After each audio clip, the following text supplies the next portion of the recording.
Buenos días para todos, mi nombre es Joana Alejandra Espinosa Díaz. A continuación les voy a hablar un poco sobre la ciencia política, sus campos y algunos ejemplos. La ciencia política indaga y sistematiza conocimientos sobre un conjunto de actividades relacionadas con el poder de las organizaciones sociales. La ciencia política contemporánea se desarrolló principalmente en Estados Unidos y en Europa Occidental. Sus temas y áreas subdisciplinares varían de acuerdo a las sociedades y a los estudios, aunque lo fundamental no cambia: la concepción de la ciencia política como ciencia social encarnada en una práctica profesional. La ciencia política tiene tres objetivos: empírica, sistemática y profesional. La empírica, su objeto es la realidad tal y como es y no como quisiéramos que fuese. Su objetivo es entender. La sistemática, su método es el de diseño, recolección y análisis en función de los problemas investigativos.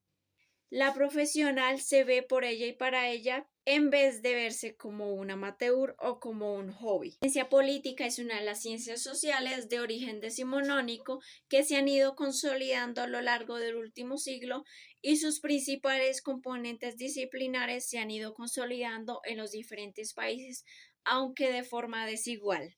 La ciencia política se caracteriza por tener en su presencia algunas controversias y disputas debido a su objeto de estudio. La ciencia política tiene varios subcampos que son los encargados de estudiar los diferentes temas.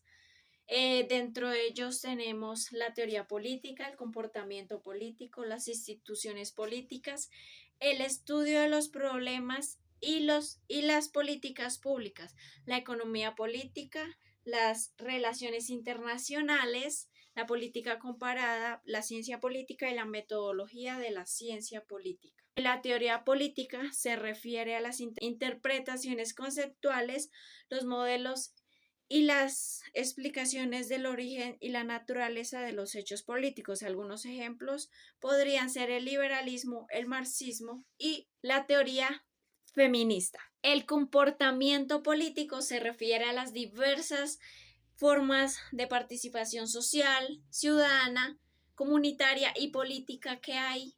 En especial se podría decir de las participaciones cívicas y la opinión pública. Las instituciones políticas son las que regulan las normas que regulan a los actores políticos y colectivos. Algunos ejemplos podrían ser los congresos y los partidos políticos.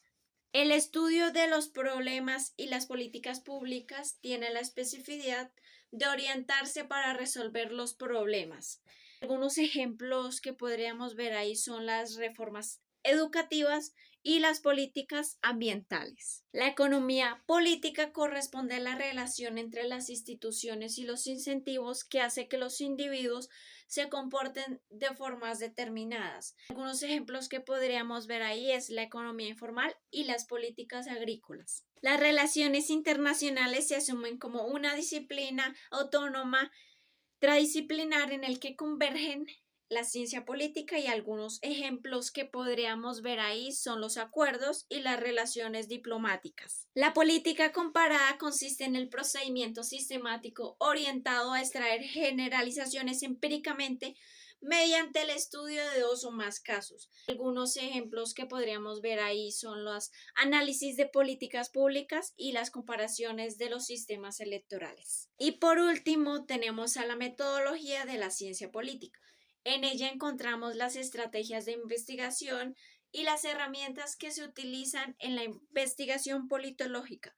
Algunos ejemplos que podríamos ver ahí son las encuestas y los modelos estadísticos. Muchas gracias por su atención.